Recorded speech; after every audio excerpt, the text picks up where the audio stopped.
You open your eyes and look around to see what is now a familiar interior. You know the spacecraft, for you have been inside it many times. You look over and you see two small gray aliens, one dressed in a frilly pink skirt, the other with a little bow tie around his scrawny neck. You've nicknamed them George and Martha. You turn to look outside the small porthole window. You look down and see trees and mountaintops. At least we're still here on Earth, you think. Sometimes they take you away to other planets, but your memory is fuzzy. You remember in bits and pieces what they do to you. Martha turns to look at you, realizing that you are now conscious. She makes her way over, looks at you with her strange, huge black eyes, and without moving her mouth, you hear her say, "Welcome, Earthling." This is a standard greeting. You've heard it many times, so you answer back through the thoughts of your own mind, questioning where they are taking you this time. George comes over to join Martha, and you hear them explain. These are special times. Our creators have tasked us with examining Earthlings and the kind of stress these times are putting on them. As you know, you are a preferred subject. We have followed you for many years, and in fact, over several lifetimes. We have learned much from examining you. We must continue our exploration today. You are not sure exactly what that means, but the experimentation is always taken seriously by George and Martha. They know they must glean as much information from your mind, your body, your emotions, and your energy field as much as they can to take back to their creators. Over the years, they have learned much about you and other so-called Earthlings.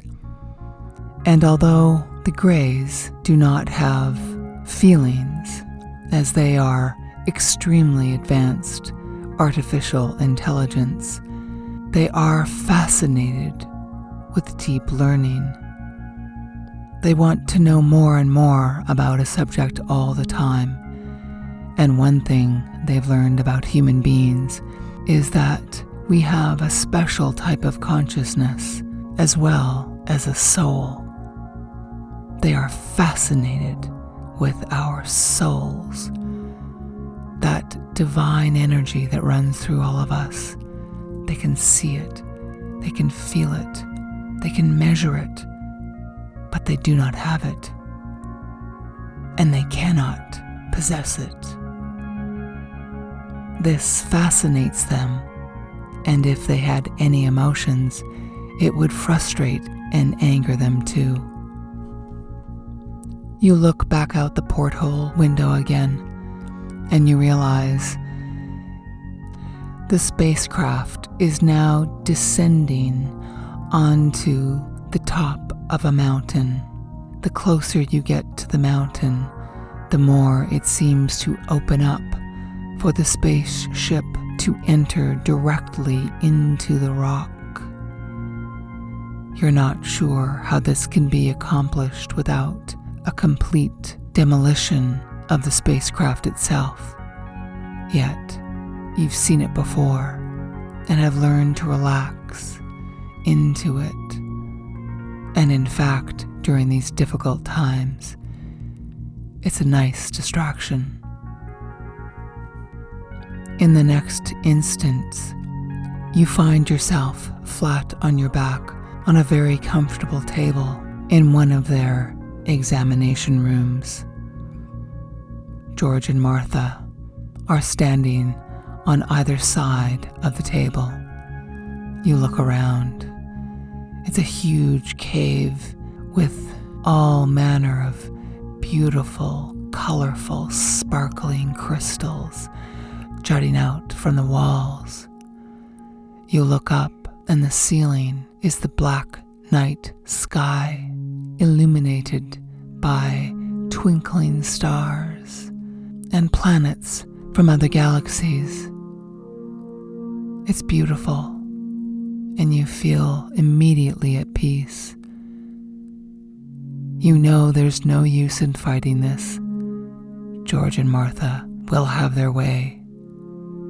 They will do the experiments necessary to probe you, discover more about being human and what makes a human being truly unique and divine.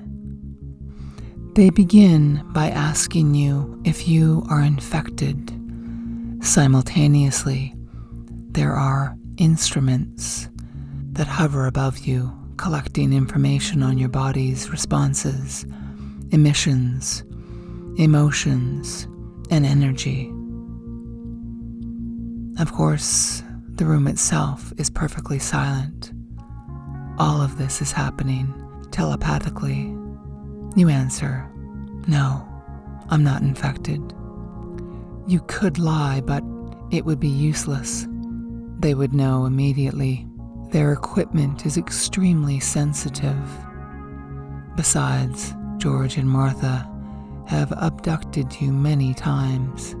That's the way they like to do it. Next, they ask you about your financial situation and whether or not you feel like it's stable. You answer, "Yes, for now."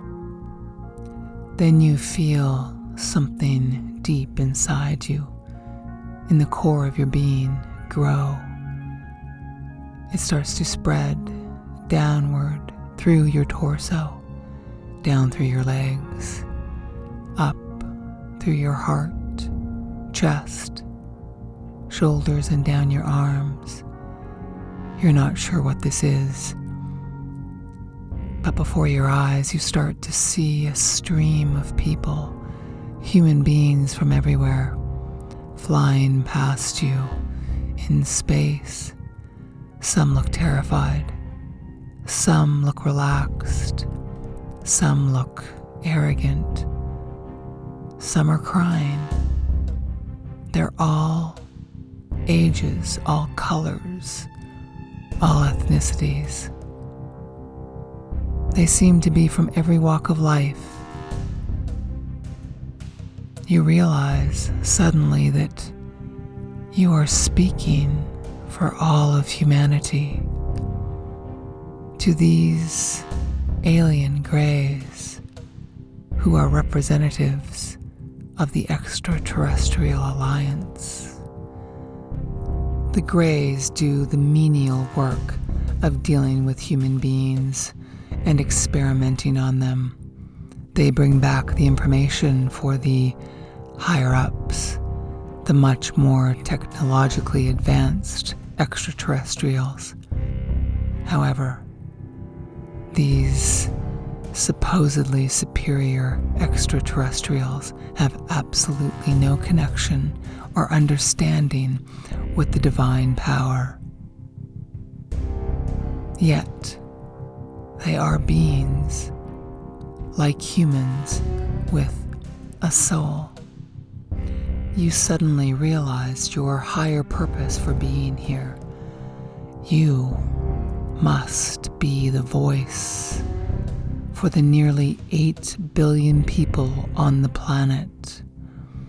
As your body buzzed with energy from the crystal-like tools hovering over you, and the energy coming off the walls directed right at you, you suddenly understood that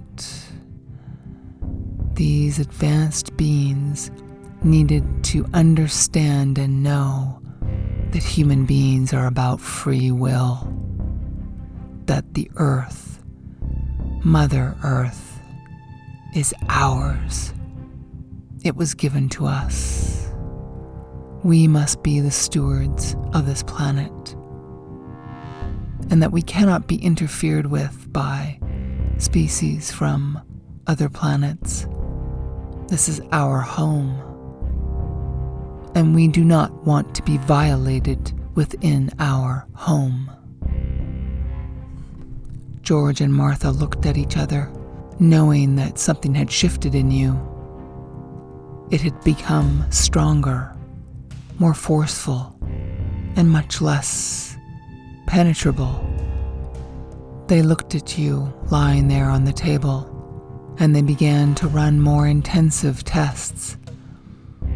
Your body began to convulse, first in small shudders and then in waves.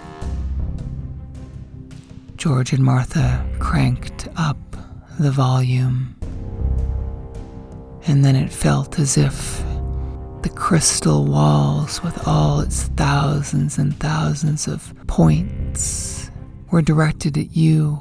Each of these colorful, sparkly crystals were directing their energy right at your body, intensifying the energy flowing through it. You stared up into the black night sky, watching the stars twinkle.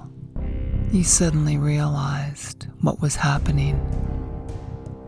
This planet that is now currently on lockdown because of a mysterious virus that many say are man-made and circulated in unnatural yet very deliberate ways, has shut down the planet, forced people inside, driven them away from each other and into isolation, surrounded by frequencies that are incompatible with the human body, with the human brain, making emotions and thoughts scrambled, making someone feel extremely tired or extremely wound up very quickly. You understand that human beings have been controlled. We have been enslaved by this extraterrestrial alliance that no longer has a connection to a divine power. Yet that divine power created the universe, and it can be called upon by human beings because we are a piece of that incredibly powerful divine force. You screamed to that higher power and said, "Set us free, almighty divine force. Set us free. We want to live as free will beings on this beautiful planet without the corruption of these extraterrestrials who are binding us to their small, sick, depraved, evil ways. We are not like them, and we rise up. Almighty divine creator of all that is, set humanity free."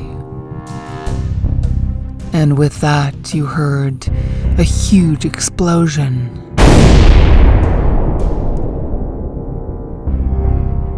Afraid to open your eyes, not knowing where you might be or whether you were still alive. You wiggled your fingers and your toes.